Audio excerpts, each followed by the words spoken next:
What is going on, MBL Network? We are live. Commissioner Corner Podcast, episode number 60-something. It's August 20-something. I'm with Lip Ripper 30-something. And we're going to have a good time because we got a lot of somethings to talk about today here on the Commissioner Corner Podcast. We got things to watch, top 5 players, at least the top 5 players that Lip believed would be breaking out this Madden cycle around week 1 and week 2. You wrote these lists of 5 down, Lip. That's going to be our third topic of the day. But go ahead and give us a little insight about these top 5 players and why you selected them and what you saw early on in the season that made you think, hey, maybe these guys might be on the fringe of breaking out. Well, there was a couple stars. I thought that they would play to their star ability. There was a couple guys that I thought might play. They were with some good users. I thought that they'd fit in nicely. Some of them are panning out pretty well. Others, there's a couple of questions that I have now that we're almost halfway through the first season here. One player is playing absolutely phenomenal, one of the best in the league. A couple of others, there's a lot of question marks that I have now compared to week 1, so I'm excited to talk about that a little bit. Yeah, we're going to have that third segment of the show, but let's go ahead and get right into it. Before we get into it, actually, let's go ahead and talk a little bit about upcoming schedule. This Friday, we're going to be on Madden Live. You can check us out, MBL Live, broadcast number 302. That's right, 7 p.m. Eastern Standard Time. Twitch.tv/MBL Network. Twitch drops will be enabled, so make sure you're there to check that out as the stream has been booming, as my man AB would say. Also, our 300th broadcast just happened. Phenomenal show. That was on August 13th. We had our 300th MBL Live. It's pretty crazy how far we have gone with this whole MBL thing, man. Just think it was just kind of a thought at one point, and it became something as big as it is now, and we've hit 300 broadcasts.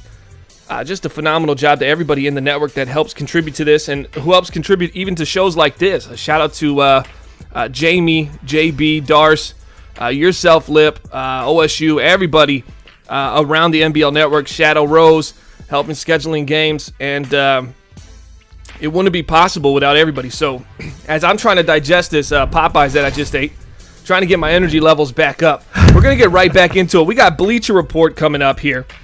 Let's see if we can get right into it. Yeah, here we go. We're going to start about 24 hours out, just yesterday. And we're starting with the Jacksonville Jaguars and Nick Foles. And here we go.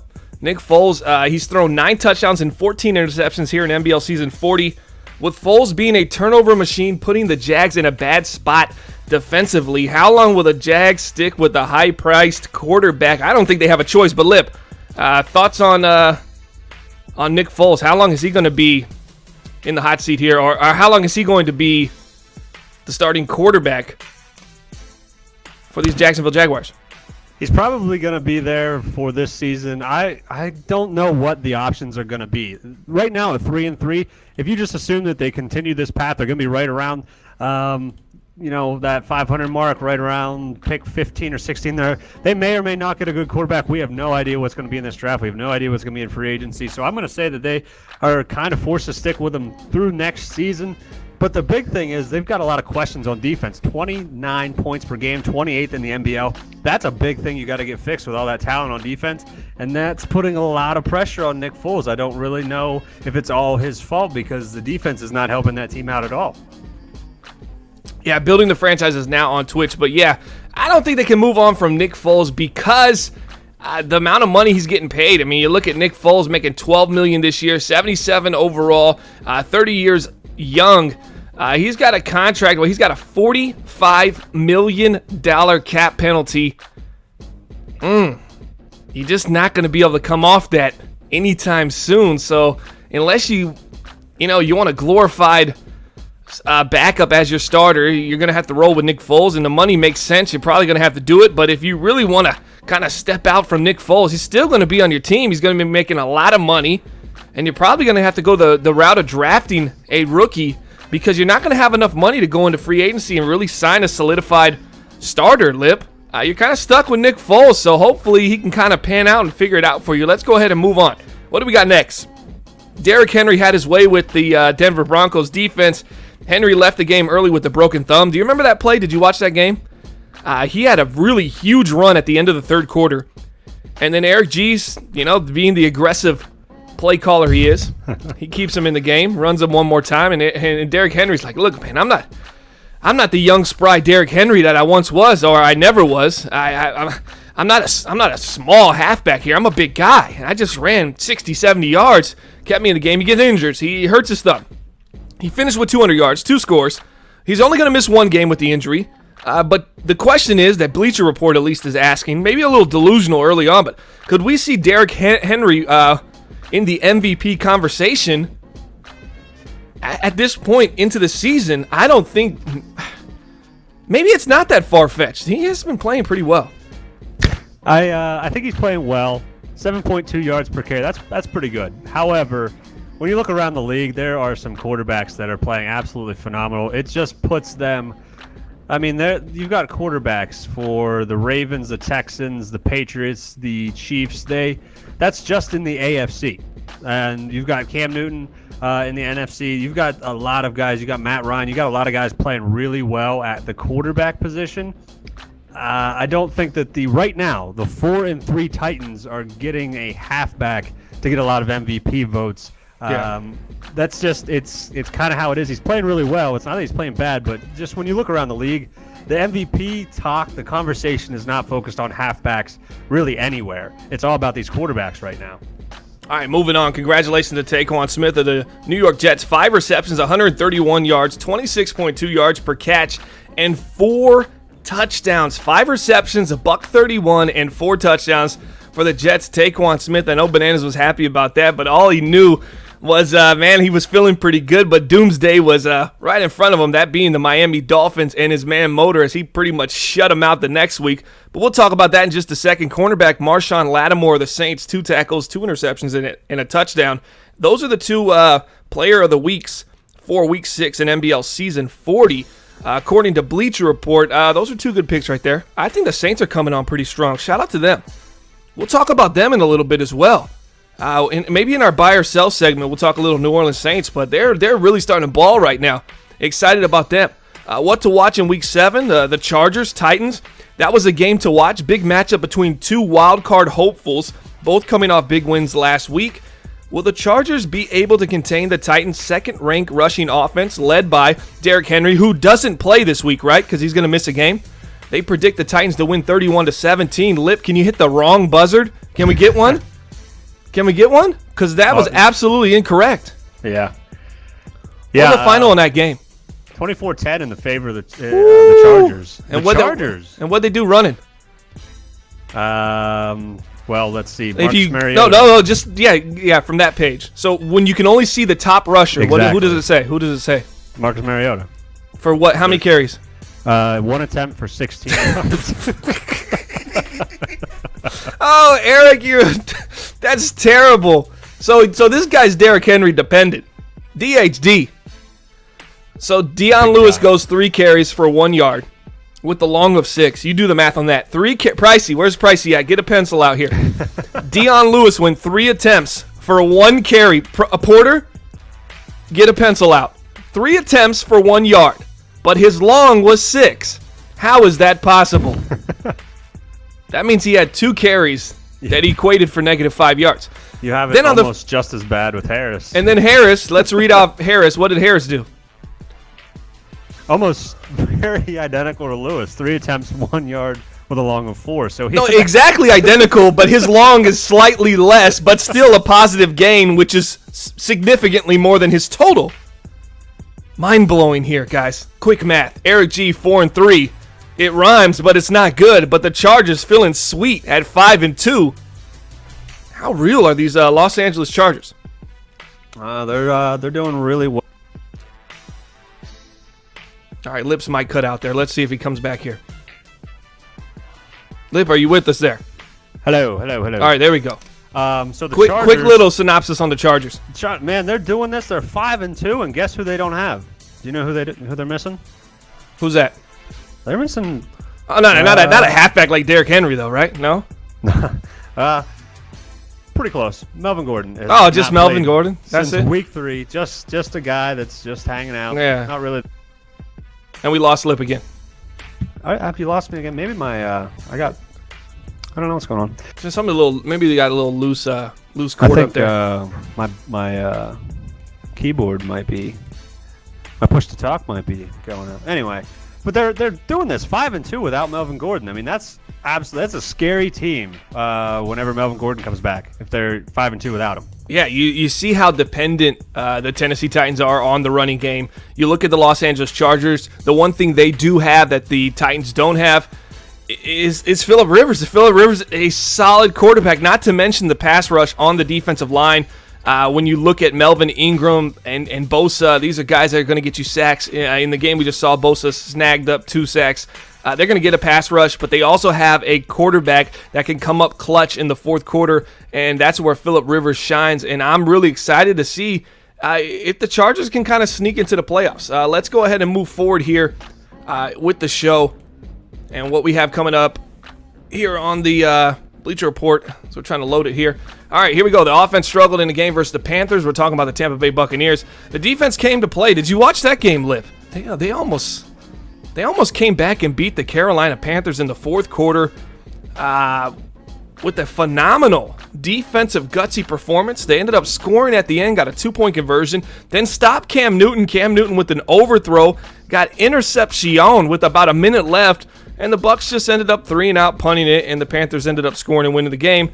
And I think they got a field goal, and then they left about 30 seconds left on the clock. But Tampa's in trouble. This is a very team that lacks talent, basically, and you're seeing it on the field. They traded Jameis Winston, which basically told their fan base, "Hey, we're gonna tank it in for this year." I know Jameis isn't like a playoff caliber quarterback, Lip, but at the same time, maybe you compete a little bit better when you have Jameis Winston versus who do they have? Mason Rudolph. Mason Rudolph. Yep. Yeah, maybe you compete a little bit better. Yeah, and I would like to think that Jameis Winston, look, week 1, 6 points for the 49ers. Jameis Winston might make up that difference. Again, week 4, 5 points to the Rams. Jameis Winston might make up that difference. And then you look again, week 6 against the Panthers, like you're talking about, that was a 3-point game. Winston might put them in the position where they're right around 4-4 instead of 1-5, or they have 3 more wins there. But this team they made that decision early on. They were not going to roll with Winston.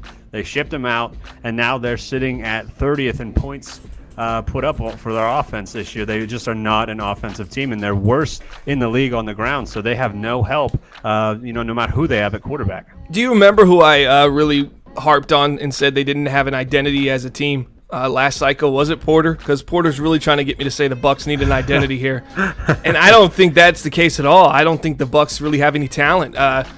When I see a team with a lot of talent and they struggle to pick up third downs, or they struggle to figure out how to end drives with scores, those are teams that I just really think they got to figure out whether they're a running team, a passing team, what's their situational strength, right? Their situational strength. I don't think the Bucs have anything. I think they're just almost the underdog in every single situation, except that they're playing the Miami Dolphins maybe. This is a 7-2 overall team that's going to struggle this year, and they're going to have to rebuild. The New York Giants lose Saquon Barkley for the rest of the season. If it can't get any worse for New York, star running back has suffered a torn pectoral muscle. Surgery and long rehab are required. Tough blow for this young team. Very well written. Whoever does Bleacher Report East, kudos to you. That was an easy read. That really sucks. That sucks for the Giants. More unfortunate news from the NFC East. Zeke Elliott suffered broken ribs. He's going to miss the next 5 weeks, which means Theo Riddick is going to be the starting halfback for the Dallas Cowboys. They're going to try to make a playoff push later in the season, but man, 2 big, huge halfback injuries from that division. How do you think that shakes things up? Yeah, Barkley was having a good year, averaging 6.9 yards per carry. That's a really tough loss because that's really all they had. The quarterback situation there is not wonderful. They're not going to throw for 400 yards a game and really carry them. As far as that division goes, I really don't think that the Giants at that point, I think they lost Barkley last week. They were already 1-4, 1-5. Right now, 1-6, it really doesn't matter. They are not going to go on a tear to put them back in contention. The Cowboys and the Eagles, Eagles are a team that I just don't know enough about. They're kind of middle of the road. I don't think the Redskins are going to get there. But 4-3, that Dallas team has enough talent that they can get through this without Zeke, and then they will get into the playoffs just because they win the division around 9 or 10 wins. Yeah, let's go ahead and move on. Let's close up the Bleacher Report. The Bears are the only team in the NBL with 0 fumble recoveries, which is very weird because Khalil Mack, strange. I have him as an MVP candidate right now. That defense has been insane. I think Khalil Mack has 17 sacks on the season already. We're not even halfway through. What is the NBL? Quick shout out in the chat. See a lot of guys in the chat. Cougs, Rusta Busta, what's going on? Jamie, Game Masters in the chat. Alex. Oh, wait, that's... who's Alex M? Oh, my gosh. It's Cartoon guy. I can't remember the name. All right, Motors in the chat. Dustin, what's going on? Sean Wharton is in the chat. Yeah, under oath. So everybody's in the chat right now. Here's a question. What's the stats on the season stats on the sacks? Because he's going to be close. I mean, 17 right now. What is the Yannick Ngakoue record? I think it's 32. So he's on pace to beat that. Oh, he might shatter it. Like if on this pace, looking at like 35, he could. That's quick math there for you. It's wrong, but it's right at the same time. I'm saying that he could definitely go 35 to 38 sacks, and to me, that's shattering 32. That's insane. Yeah, for sacks. Usually, if you just get one more, it's pretty dominant move, right? Or 2 more, right? All right. So here's the deal. Arizona Cardinals, Kyler Murray. He's outperformed fellow rookie from the Washington Redskins, Dwayne Haskins, whose owner is very prideful on his passing abilities as of late. You see him. He talks about his wide receiver statistics consistently in the chat, regardless if the stats are as empty as they can possibly be. He also leads all rookies in rushing. That is Kyler Murray. 144 yards on the ground. He's become a playmaker for Arizona. He's probably in the ideal situation, not just for him, but if you're looking to draft a rookie, that kind of production, that's exactly what you're looking to get from a very high draft pick. Kyler Murray so far, what are your thoughts on him in Arizona? I feel like Kyler Murray, this is a match made in heaven right now. Yeah, it is perfect, and he's playing really well. 73 completion percentage, quarterback rating of 128, 15 touchdowns, 8 interceptions. That's great, but I had a little bit of a concern. I watched them play the other night, and I saw Kyler Murray standing in the pocket, not doing a lot of running. And I know that that kind of contradicts what they're saying here with leading rookies in rushing, but he just needs to it's not so much rushing, just movement in the pocket. I think that he could probably step up and out a little bit more and just use that a little bit more to his advantage. And like I said, he's playing great, but 3 and 4, they've got to figure out a way to, put up a little bit more than 25 points, because that's kind of middle of the pack. 3 and 4 for the Cardinals, and you're critiquing them? I am, because there's a for lot the of 3 and 4 for the tout card. A lot of talent on that team. Oh my gosh, they're a 75. Oh, I don't want to hear it. And the majority of their defense is closer to 75 years old. Yeah, they're very old, but there's still enough talent there. Dude, you can shut down one side of the field with Patrick Peterson. I don't want to hear it. Peterson is not that good anymore. Oh my God. Oh, Patrick Peterson's okay. He's a 92 overall, so he got a little bump this year. But I mean, he's not shutting down one side. What is his? We'll check his abilities when we get in the final segment. Crossfire. I actually have my Xbox up and have it all hooked up. We'll go in there and check out Pat Peterson's abilities. Let's put a pin in it. We'll talk about it. Well, what's the one side? Not Tyreek Hill on one side. Not DeAndre Hopkins on one side. The only wide receiver there that can really be a danger is maybe Brandon Cooks. Oh, you mean within the division? Okay. I'm just saying that's 6 games a year. Yeah, you're right. Half the field doesn't even. Speaking of 6 games a year, man, you really got a nice little cozy spot there in that division, huh? The old Price Planet, the PNP, the PNP connection. I told Lip he needs to call me at one point in this cycle when his schedule goes Planet Pricey. If that ever happens, I'll buy him a pizza straight up day of that schedule gets released. I need a pizza just to have a pizza. He's always constantly trying to get me to just buy him like weekly pizzas. I'll be like, Lib, what do you think about this? He's like, buy me weekly pizzas, I'll do it. I'm like, oh my gosh. He said, "Hey, you gotta trade me Kelsey." I said, "Give me a weekly pizza and he's yours. It's easy." I don't know if he's worth that. That gets a little costly. Well, no, we can do like personal pans pizzas. Oh, you would definitely love the person. You're definitely a thick crust guy, aren't you? We can't break the bank over weekly pizzas, but we can do a weekly pizza. Little Caesars, man, you got $5. Little Caesars will hook me up. Oh man, so you're hot and ready. All right, Morning Buzz, August 20th. That's ready. Today. Here we go. You get the hot and very ready. Man, what are we talking about? Are we talking pizza anymore? This is getting X-rated quick. Yeah, let me get the hot and very ready. Yeah, she's in the back. She's been waiting for you. Very ready. All right, Saints defeat the Jaguars behind 3 non-defensive touchdowns, 35-21.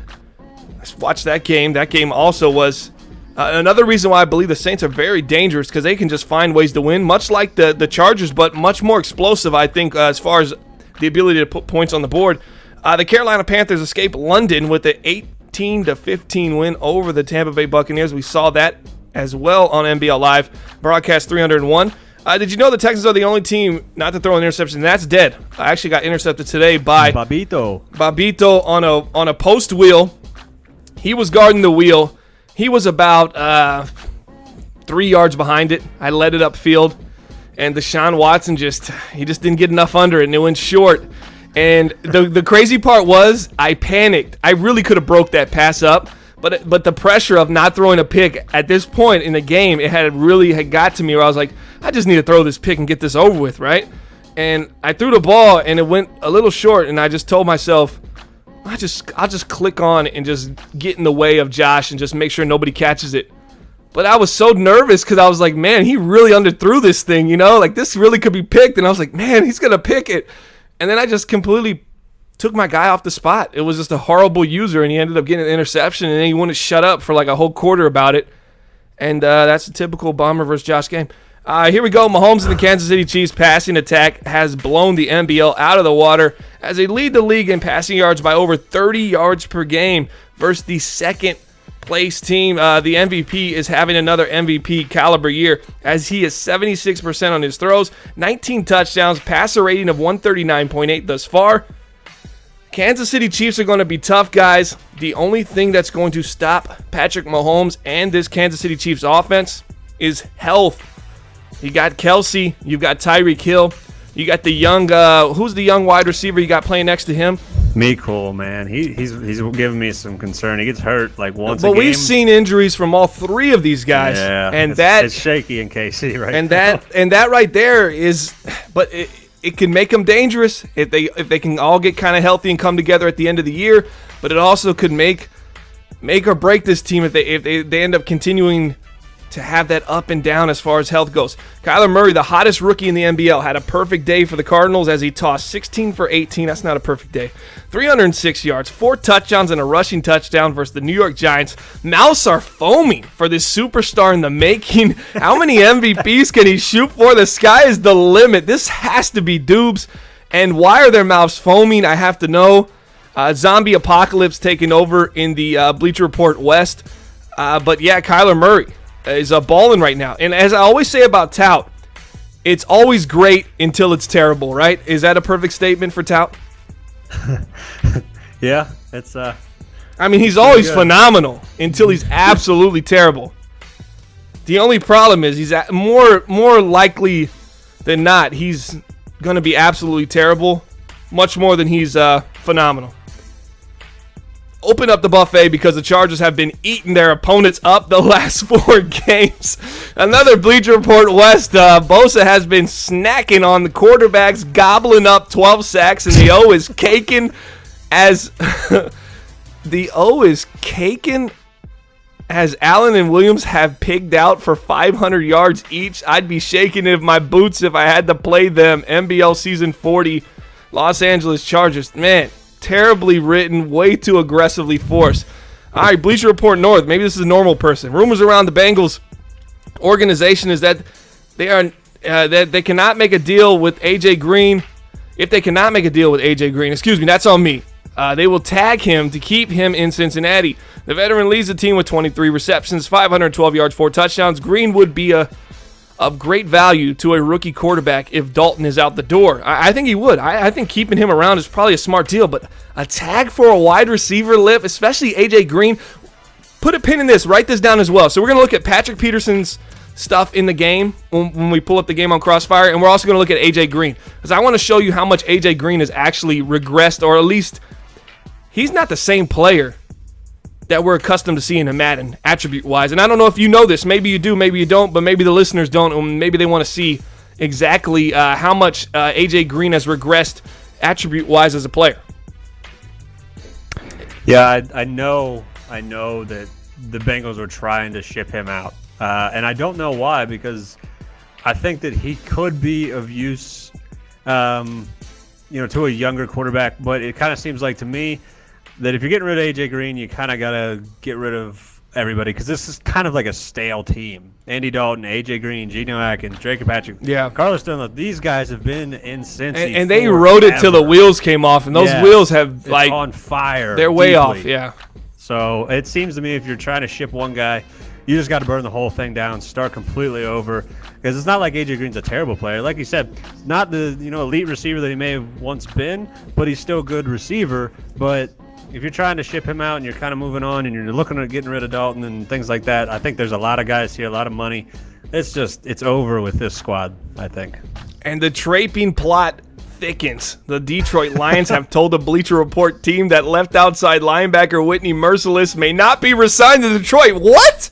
We just traded for him. Ooh. We are told he is asking for 4 years, $75 million in an extension, and ownership Project Fat is not willing to spend that kind of money. Why? Because he's hungry right now. He's got Postmates. He's got DoorDash. He's got Grubhub. He's got all these bills he's got to pay because he's ordering in early and often. And he says the left outside linebacker, by the way, he's not producing. 12 tackles and 0 sacks, not going to happen. So, they made a big deal. They got rid of Snacks. He ordered a bunch of snacks. He's got a big bill. He's got all this stuff going around him, and Merciless isn't producing, so they're not going to sign him, but Merciless still wants a big deal. What's your thoughts on Whitney Merciless? Yeah, I think it's I've got a lot of questions because they kind of shipped out some defensive players. They brought in some defensive players. They've just kind of flip-flopped defensively just to be 32nd in MBL with points allowed at 34 points per game. Their yardage isn't that bad, but their points is really bad. So that kind of, we've seen these situations where they turn the ball over on their side of the field. People got short yards, a short distance to the goal, and they just keep on putting points up on these Detroit Lions, and they can't do anything. Clearly, they're 0-5. But I just don't see. I support the idea to not move. This is another kind of burn it down franchise, start over. So signing him really does nothing. As he's 29. Giving him that kind of money, outside linebacker is not that valuable. Yeah, and a fun fact here: the Detroit Lions have not won a game since Bomber, myself, talking in third person, has left the organization since I have shipped out. And actually, I went back home for the summer, never returned back to Detroit, and they have not won a game. They didn't even win in preseason, Lip, so they're sitting at 0-9. And somehow, oh man, I hate to say it, but I'm enjoying that. What's your theory? I think you want to save it for Crossfire. Yeah, well, can you write some of this stuff down so we don't forget? So we got A.J. Green we want to look at. We got Patrick Peterson abilities we want to look at, and then we got Lip's theory. So then we make Crossfire a little bit more exciting, right? Lip has a theory about the Detroit Lions, and this is going to be a real crappy theory. I'm going to tell you right now, it's going to be real. Oh yeah, it's going to be real depressing. Theory. Wait, don't spoil it. It's not even like a theory. Let's go on 5 things to watch. What do we got coming up here? On the docket here, AFC East rivalry, Jets versus Patriots. Trading of franchise quarterbacks. Which franchise could be on the move for a quarterback or could trade a franchise quarterback? Remember, $15 million cap penalty. That might kind of change things on where you can move. NFC West, how will the mix-up of division winners pan out? NFC South, is this the toughest division in the MBL? I think that's going to be a very tough division. Who will be the surprise in the NFC? Cringe, Game Master, Draco, JB, OSU, Ric Flair. This is actually Project Fat's segment, which is very NFC dominant, which he's in the NFC. So not surprised, right? So Lip, let's talk about trading a franchise quarterbacks. Just real quick, throw one out there because we don't have much on that. If there's one quarterback that you would see get moved right now, who would it be? See, this is actually what my theory was. I have a feeling that at some point, whenever it is cap, friendly, maybe not friendly or doable, I kind of think that someday Matt Stafford is going to be traded. I don't know where. I had an idea that possibly, for very, very cheap, could end up in New England somehow. Because New England's winning right now. If Tom Brady goes, they're going to have to find. That's not a bad deal. They're going to have to find a quarterback. They're not going to be able to draft one very high. Now, this might happen too soon. Tom Brady might go after this year, so I don't think Stafford's going to be tradable money-wise next year. But I just think I got this feeling that at some point Matt Stafford's going to be on another team, and it's going to happen through a trade. I'm not sure what they're going to get for him, but I think there's going to be a team out there that wants a quarterback. They're going to buy into Matt Stafford, and they will trade for him. Brad in the chat saying Andy Dalton. I don't think anybody has interest. I think Matt Stafford people actually have interest in. Yeah, let's look at the New York Jets, New England Patriots rivalry. They ended up just playing today, or yesterday, and the Patriots just pretty much stomped bananas in those Jets. Jets were 3-2-1. Patriots sitting at 6-1. What's the updated win-loss record for these teams? Is that correct or? Patriots are 6-1. It is correct. Shout out to Project Fat. Yep. Must have did this right after that. Point differentials, turnover differentials. The Patriots a +15. The Jets only a +2. Obviously, a much younger New York Jets team, right? Yeah. Different kind of levels in where they're at as far as trying to compete for a championship right now. Even though Bananas probably feels I can compete right now. This is a different type of Patriots team. This is a different beast. This is coming off an NFL championship. This is where the ratings are at. What do you think about this rivalry? Is this one of the hottest rivalries potentially in the NBL right now? For this cycle, I think it's going to be because I think, you touched on it good, the Patriots are hot. They got a good team. They're coming off the Super Bowl and stuff like that. They've got a good roster. The Jets are kind of building. So at some point, I think that they're going to cross paths where the Patriots are kind of coming down. The Jets are going up. They're going to cross paths for about 3 seasons or so where they're going to be fighting it out. It's not going to be the Patriots having the upper hand like you see now. And then, of course, I think the Jets will kind of have a little bit of an upper hand later on because they're going to have Sam Darnold a few years into his career. Patriots, like I said, they're going to be looking for a quarterback in a year or two. So there's a lot of questions there as we look at out to the future. But I think that these two are going to battle, and that division is going to go back and forth between the Patriots and the Jets for quite a while. Cool.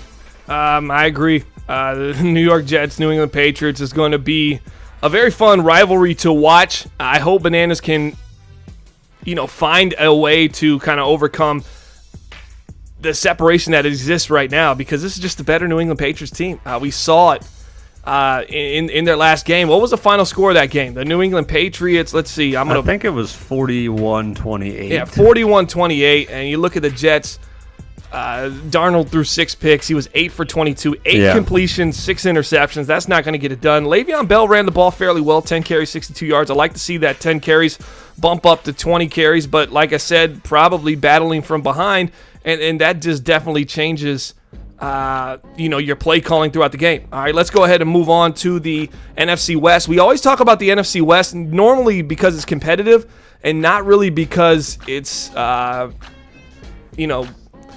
great division, but it's greatly competitive within itself, and that's what we have this year. The Rams sitting at 4-3, Seahawks 4-2, Cardinals 3-4. We talked about Kyler Murray and Touts Cardinals, and October's Niners at 1-5. I think each one of these teams will win the division at least once a cycle. Lip, what say you? Yeah, I definitely agree. The thing is, I think the 49ers, I don't know what's going on right now at 1-5. I think they're a much better team than that. I think they just got to get some things figured out. But I definitely think that they have the talent and the ability to win the division once a cycle. Everybody else that we've kind of touched on, the Cardinals a little bit, they're going to be a team that's going to get it together and win some divisions. But like you said, it's going to be they're going to compete a lot within each other. We're going to see different division winners each season. It's going to be entertaining to watch. Yeah, you look at the points for and points against, right? If you're looking at this NFC West on the screen, tell me you guys don't notice that every single team in here except the Seahawks have a negative points for, points against. Even the Rams. The Rams and the Seahawks both with winning records. For some reason, Fat has the 4-2 Seahawks sitting in second place there. I think the Seahawks are actually 4-3 now.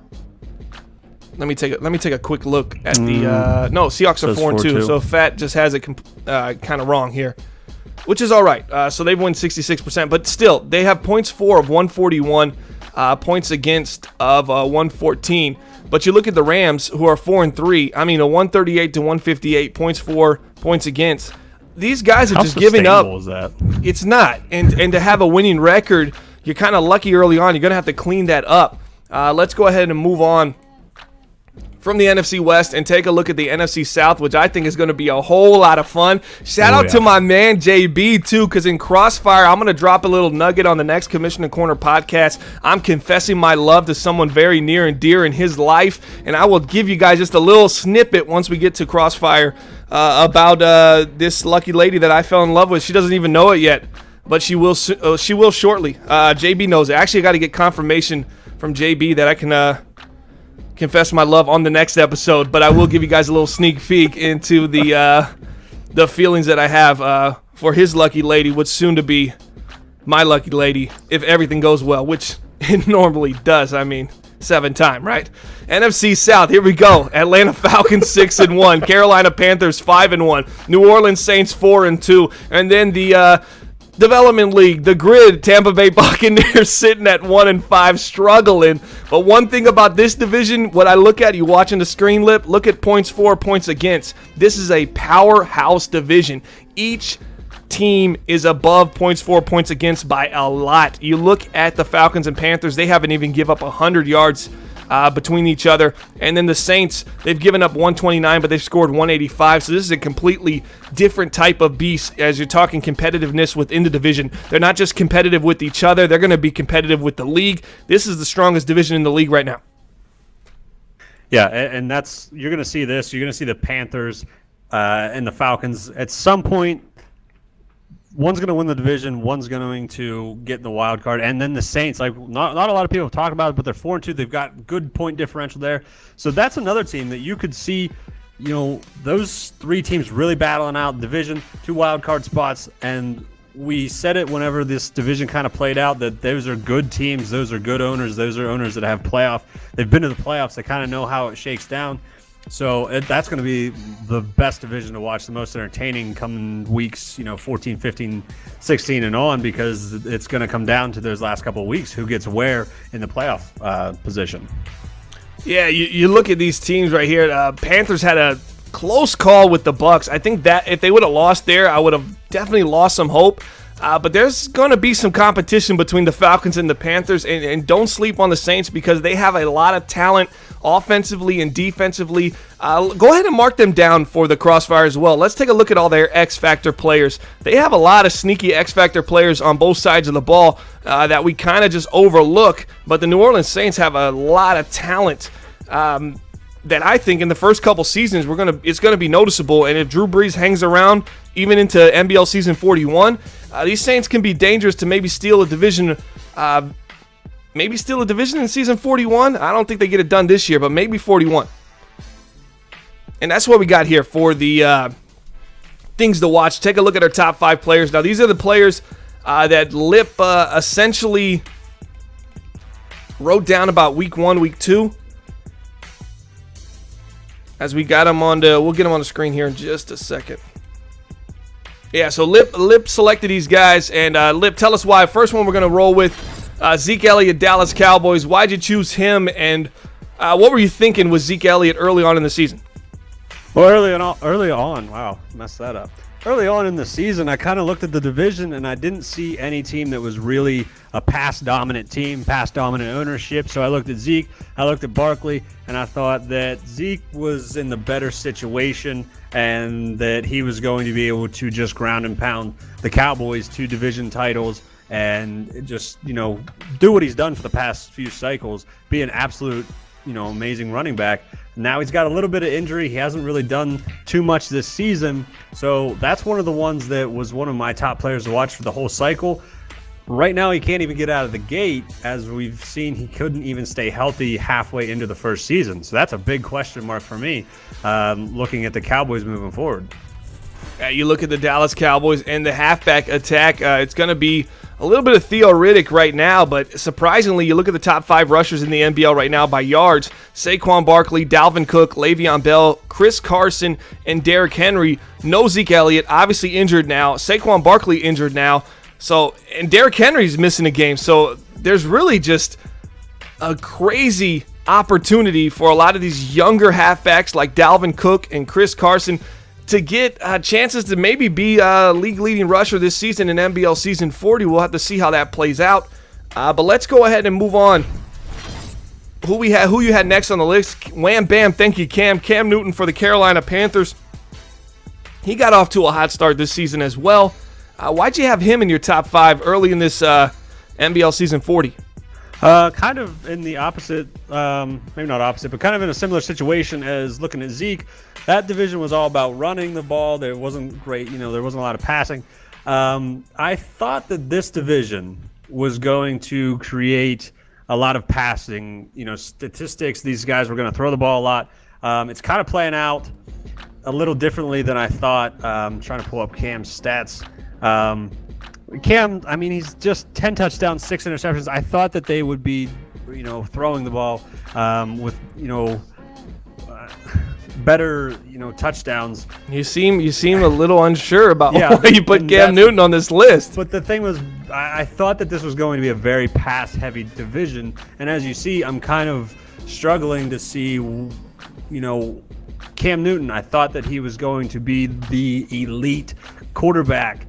And it seems like other people did too, and he's just kind of middle of the road right now. And I really thought it was going to be division.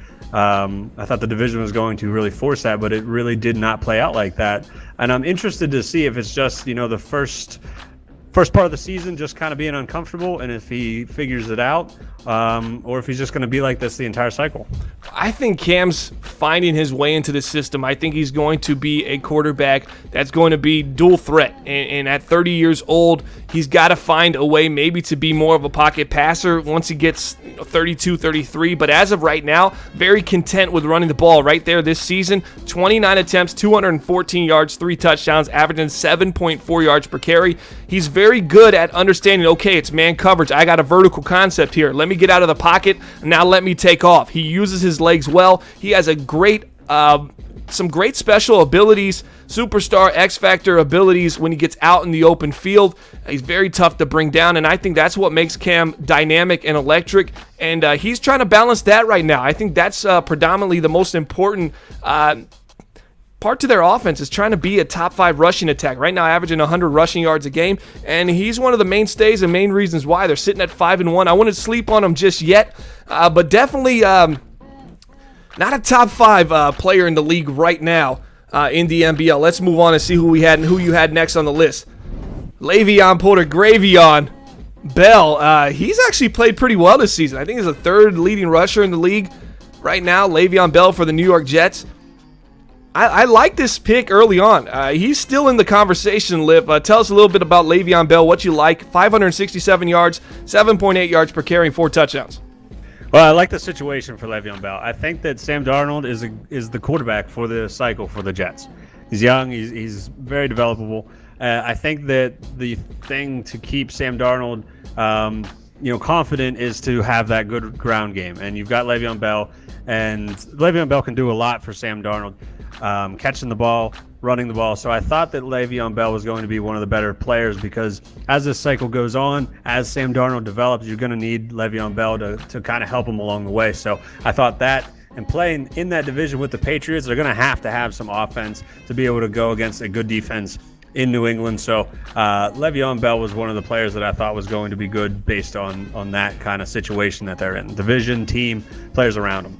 Yeah, absolutely. I think Le'Veon Bell is going to flourish. One thing Le'Veon Bell is doing really exceptional right now, I kind of noticed this, I think about a couple nights ago. I was taking a look at Banana's team and thinking, man, if he only had a little bit better stick skills, he might be able to do something with this team. He's probably going to struggle a little bit until he can get a little bit better in the game. Don't know if it's going to happen because he's never really been that good.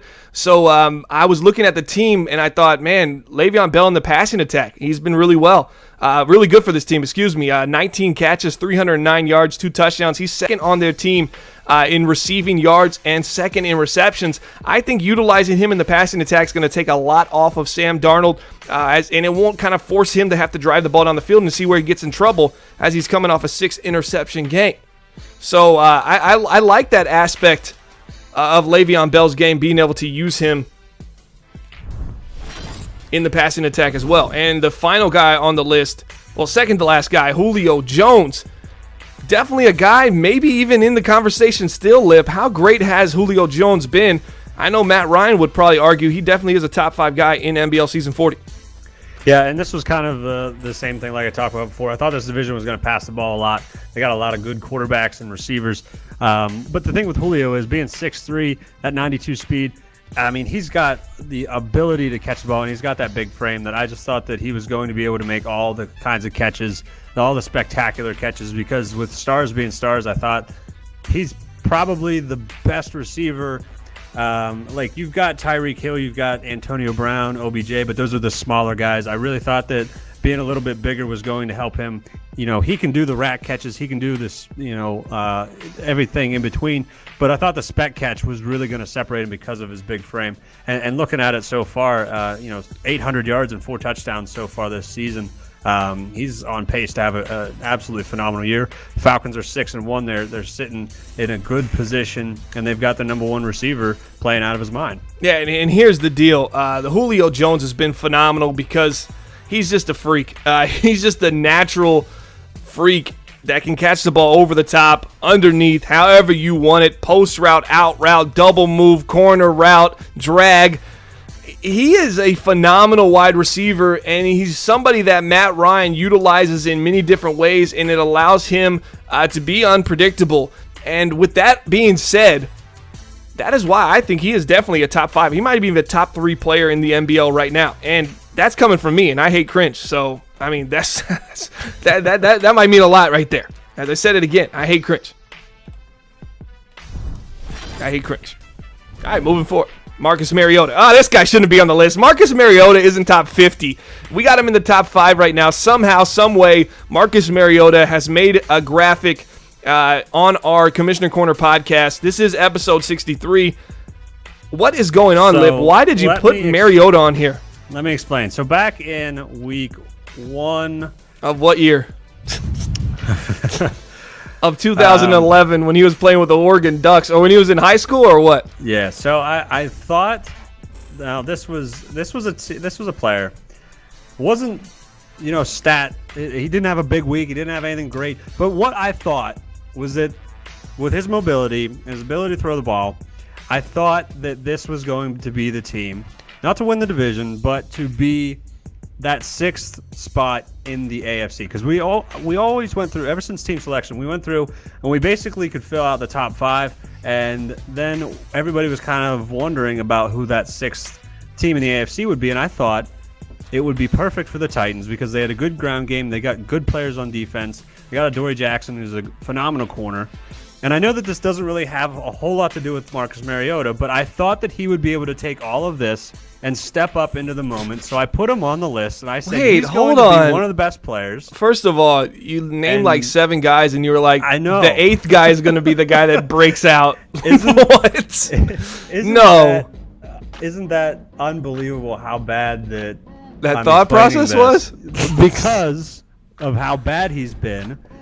And he's been terrible. I mean, he's just not been good. And he got paid.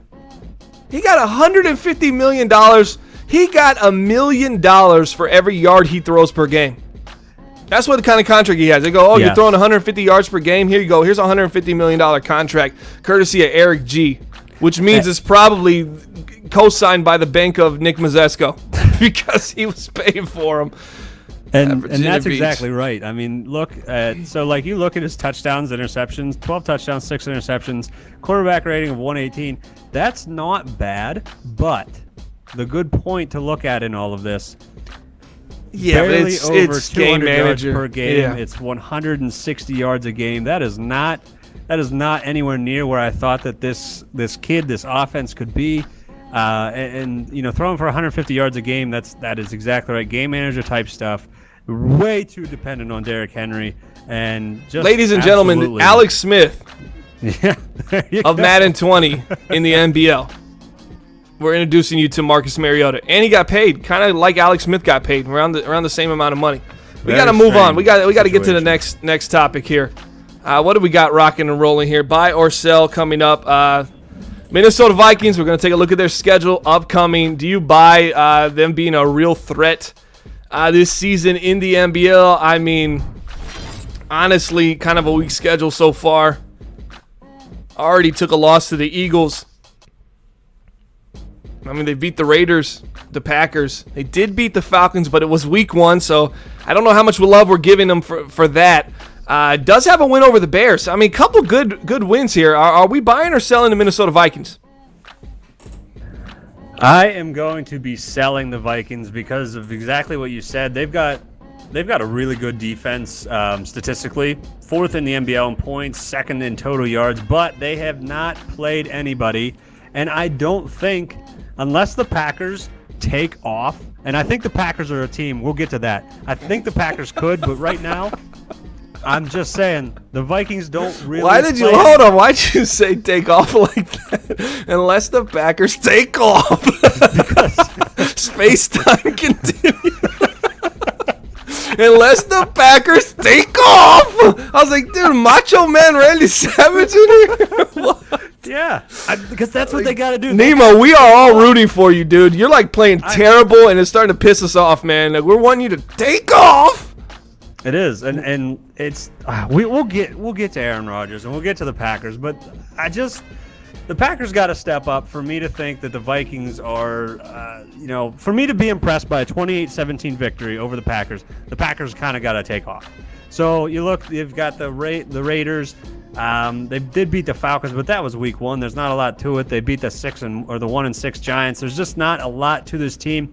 And then they lose to the Eagles. It's just, and they're not really going to, play anybody in that division. And they've got some tough teams coming up on their schedule, but there's just not enough here for me to say that they are a team that I'm going to take very deep into the playoffs because they're not elite offensively and they are kind of fake on defense. All right, so you're definitely selling on the Minnesota Vikings being a real deal contender here. I look at this schedule right now that I'm looking at on the screen, and honestly, I'm more impressed with it than I thought I was going to be just because they got wins over the Chicago Bears and the Atlanta Falcons. But I'm with you. I just don't buy this team. I just don't think. I got excuses for all these losses. Bears, it's early in the season. We'll see how they do the next go around when they play week 17. I would assume the Bears get their revenge by a lot then. And the Falcons win by 1 point. It was a sloppy game for Atlanta.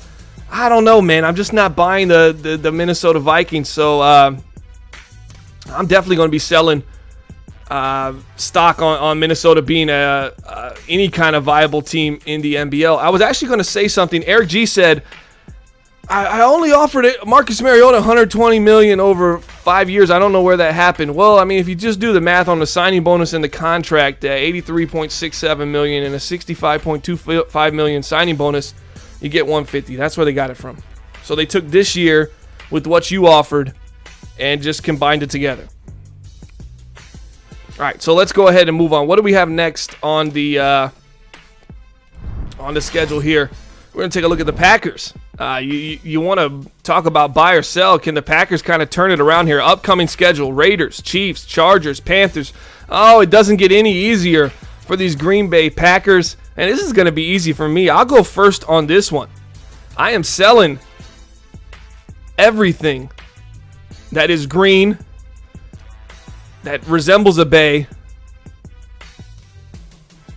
that has anything that says Packers on it, because I don't think the Green Bay Packers are going to do anything this year. They're going to get a monstrous win over the Raiders in Week 7 here, probably happening now. They're going to get demolished by the Chiefs, demolished by the by the Chargers, and then they're going to get demolished by the Panthers. This team is on a trend down, not as quick as the Detroit Lions have been, but something similar. I'm sorry, Nemo. This is not going to be the year. This is a Vikings-Bears year.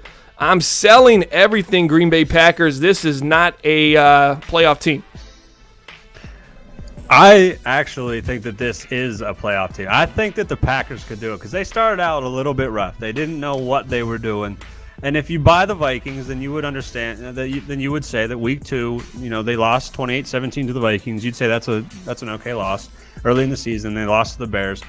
And then after that, they're winning against the teams that they should. Now, not by a lot, but 3 points over the Broncos, a touchdown over the Eagles, a touchdown over the Cowboys. They blew out the Lions, but they're going to get the win against the Raiders, I think. And then it's kind of a bad snapshot to look at the next 4 games because they do have 3 really tough teams to play. But then after that, their schedule eases up a bit to where they don't really play anybody. And then they got that second shot at the Bears and the Vikings in week 15 and 16. And I think Aaron Rodgers is playing a lot better lately. So I think that this is a team that does have more of an offense. They know what they are. They're Aaron Rodgers. They're going to be dependent on Aaron Rodgers, of course. But I think it's good enough to get them into the playoffs. Yeah, Draco in the chat saying, don't we all start not knowing what we're doing? I think that's better reference to the Minnesota Vikings. The reason why I'm completely selling on them. I'm selling on the Packers too. Completely disagree with Lip. Yeah, it's just not going to happen here. I'm more sold. I'm more buying stock in the Chicago Bears. Now, buy or sell Bucky Hodges. I'm buy on Bucky Hodges. Why? Because he got that dev trait. This kid is balling. He's getting a ton of targets. He's only going to get better. You put a guy out there that's got the speed, athleticism, only 24 years old, superstar dev trait. Porter's going to throw him the ball like Jay Cutler threw the ball to Martellus Bennett way back when. He's going to drive it to him, give him ample opportunities, and that's only going to make him better as a wide receiver. Is it going to translate to wins? No, but it's going to make him better as a receiving tight end, and I think that's why I'm going to have to definitely buy stock in Bucky Hodges, because this guy is going to be a top 3, top 4 tight end of the cycle. I'm calling it right now. Yeah, absolutely. The guy... Wait, you told me you were selling this earlier. No way. Oh, then who did I talk to that said they were selling this on Bucky Hodges? Well, the thing is, I had to go back into our so it was you. To make sure that I was buying and selling the right ones. But yeah, I'm definitely buying it. Just because, look, this is an absolutely hot start. And the thing is, he's got incredible speed for being 6'6", 250. He's going to be one of the players. And jumping and spec catch. He's an athletic freak. People in chat going, how's he superstar dev? Well, tell him, Lip, how do you get the superstar dev? By being a superstar? No, he got the thing. He got the scenario. Yeah, because he just spammed it to him, and then he got the scenario that the guy's been playing well, and then he got he cashed in on the scenario and got the superstar depth. He ported his way to superstar. Not surprised here, but I'm still buying on Bucky Hodges, even though my animosity is high because I have not got one scenario yet, and it's a little upsetting. I haven't either. Yeah, I haven't either. But well, Lip, most of your players that are doing good are superstar, and the same with mine. That's probably why we're not getting them. Now that I think about it. Well, unless you're young kid, unless that one guy might get it, but he got hurt. He probably got hurt. That probably messed him. I don't know. Tyreek is a star. Would he get one to go up to superstar? I don't know. Other than Tyreek, there's not really. What about the other kid though? That other speedy. He's normal, but like I said, he missed 3 games. So yeah, and you think you have to have like 2 or 3 games good in a row. Yeah, he might get that chance, but I don't know if Tyreek would go up. Tyreek's probably played well enough to go up, but I don't know if they go up if they're already star. Motor says, I wish Madden would track targets. Oh man, that's passive aggressive right there. You know what he's saying when he's saying that, right? You know what he's saying, right, Lip? He's basically saying Porter says he's gotten 2 scenarios so far. Of course he has. He started as normal dev, and Bucky's gotten 2 scenarios. If you track targets, you'd see how many targets Bucky Hodges had, and it would look probably terrible. Like 150 100% by the end of the year. Oh yeah, it would be it. That's our buy sell. I'm buying Bucky Hodges. Lip's buying Bucky Hodges. Lip buys the Packers. I sell on the Packers and the Vikings, and we both sell on the Vikings. That's where we're at. We're moving forward. It's Crossfire time, but we're actually going to take a look inside the game. I'm going to pull up my Elgato here. And we got it up on the screen right now. We're looking at the top quarterbacks in the MBL right now. Who did we say we wanted to look at defensively? We wanted to look at Patrick Peterson from the Cardinals. We wanted to take a look at A.J. Green from the Bengals. And we wanted to check in on the New Orleans Saints. All right, let's take a look at first things first. Let's go to deflections here and see how far Pat Peterson is down. Top deflections, Harrison Smith, Justin Reed, Earl Thomas, Ricardo Allen. Who's this Ricardo Allen kid? You ever heard of him? 5'9". Just now. Average player. Where's Pat? There he is. There's old Pat Pete. Let's see what his Oh wow, so he's not even X Factor or nothing. He's just star. So he's 92 speed, 94 excel. He's the number 5 ranked corner, but just star dev. 29 years old, 94 man, 91 zone here. Yeah, I still don't think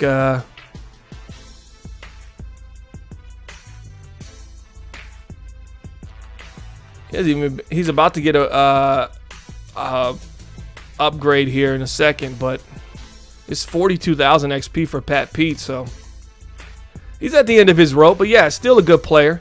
I'm surprised he doesn't have any abilities though. Yeah, well, I mean, he kind of. But they have him ranked as a number 5 cornerback in the league. Yeah, well, if I'm looking on Daddy League, so I got Jalen Ramsey, Stephon Gilmore, Richard Sherman, Byron Jones, Patrick Peterson, and then below him, Chris Harris Jr., Darius Slay. It's a tie. That's why it says 5th, huh? A lot well, of people are tied. Based on who are we supposed to look at next? AJ Green.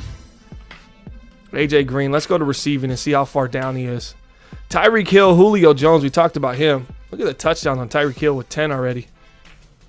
T.Y., DeAndre, D.D. Westbrook. And there's the man, Tamuchin Hodges, a.k.a. Bucky. Man, got to go back to Bucky with that name, man. The rookie from New England with motor, he's been balling out. This guy doesn't even have. Look at this guy's speed excel. He's slow. 89 speed, 88 excel, 83 agility.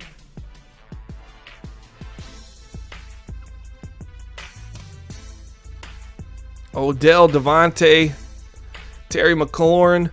This guy, I think he got a. I thought he got a boost too. I could be wrong. It's still hidden for the rookies. Noah Fant, Curtis Samuel. Who are we looking at? Oh, there's AJ Green. All right, let's pull up AJ Green. Oh, he does have abilities. And he's superstar X Factor. He's got the double me, cross specialist, streak specialist, and he's got terrible gear on. Look at this gear that Brad put on. Oh my gosh, dude. Too much. Less is more sometimes. 90 speed, 89 excel, 92 agility.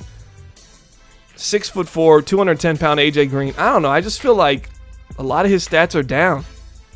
96 catch in traffic, 97 spec, but deep is a 90, medium's 90, short's 91. But you know, one big hit, right? And he's 80s on everything.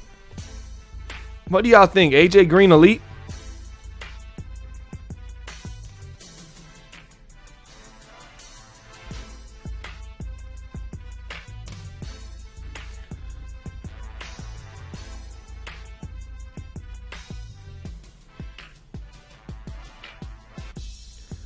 Oh, T Blair 504 in the chat says Tyreek, Pat Pete, and Kareem Hunt got no abilities due to off-field issues. That might be true. It's probably true. Who else do we want to look at? Well, take a look at the Saints. See their superstar X Factor type players. Yeah, let's just go to their roster then.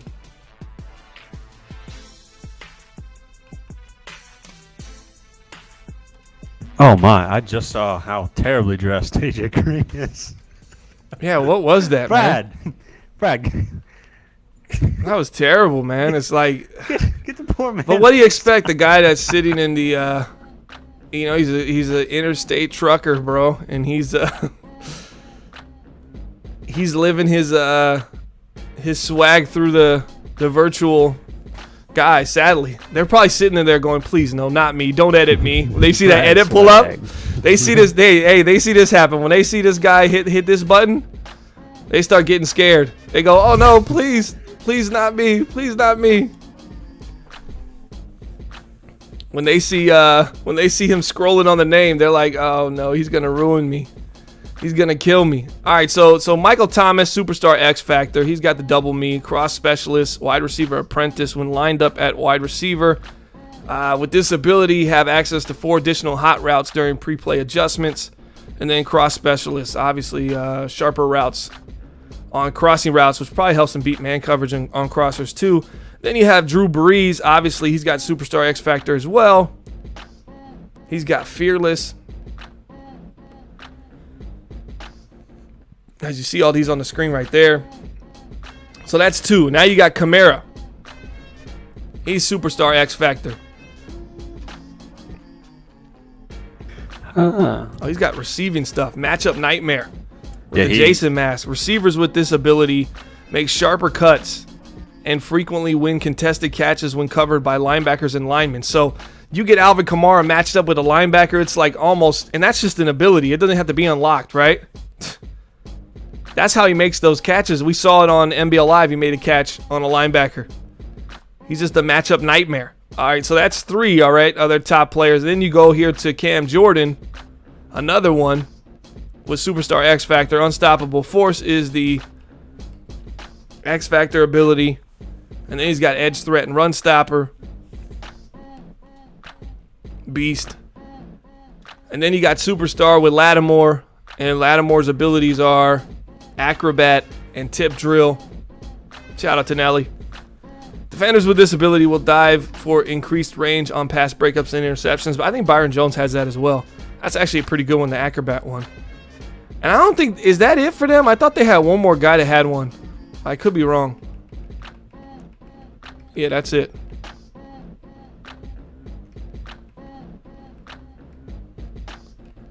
This is an interesting team 1, because 2, you've got 3, 4. Drew Brees at 40, Cam Jordan at 30, Terran Armstead at 28, Jared Cook. I mean, he's 32, but how important is he to this team? I don't really know. They just, I don't know if they have a lot of talent out. They got a lot of talent up top. I thought the linemen didn't have the abilities. It's saying that Armstead's got secure protector. Is that one that was already in the game? That one? I have no idea, but he's from Arkansas at Pine Bluff, so he's probably got something. Okay.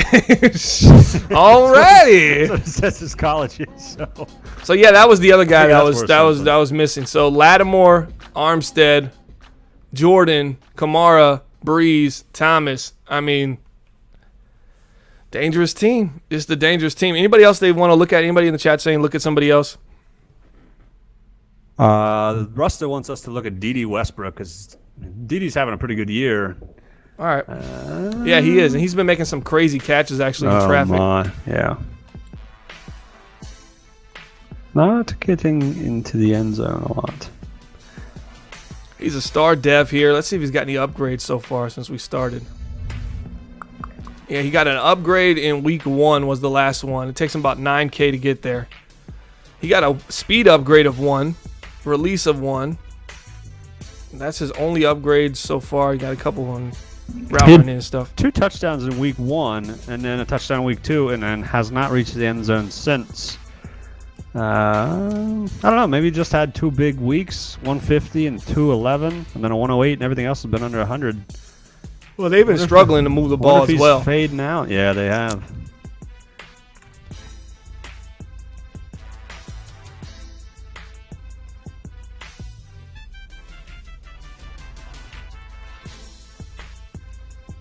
Yeah, the team starts struggling. It's not much you can do as a receiver when the ball stops coming your way.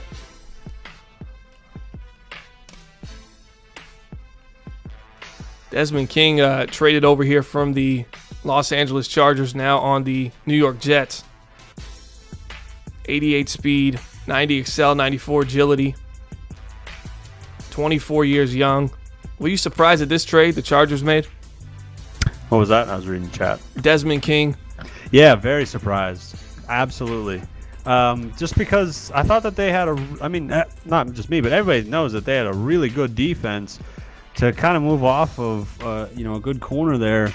I thought that team was kind of, ready to win now, and they're still doing it even without Melvin Gordon. But I just thought that, playing in the AFC, there's a lot of good wide receivers. I think that you would want to have, with Casey Hayward being 29, you'd want to have as much depth at that position as possible. But I mean, I'm thinking that they believe in their pass rush with Bosa and Ingram. So that might be their theory there, but I was very surprised that they were going to move off of him. All right, that's going to do it for the show, guys. Appreciate you stopping by. Commissioner Corner Podcast, episode number 63. I know it says 62 in the bottom right. We just got a little confused on the 5-year sim. We'll see you next time here on youtube.com/Madden Bomber League, and that'll do it for the MBL Network, myself, and Lip, and we'll see you in a couple weeks. And don't forget, this Friday, twitch.tv/MBL Network, starting at 7 p.m. Eastern Standard Time. We're going to have MBL Live broadcast 302, and for myself and Lip, we're out.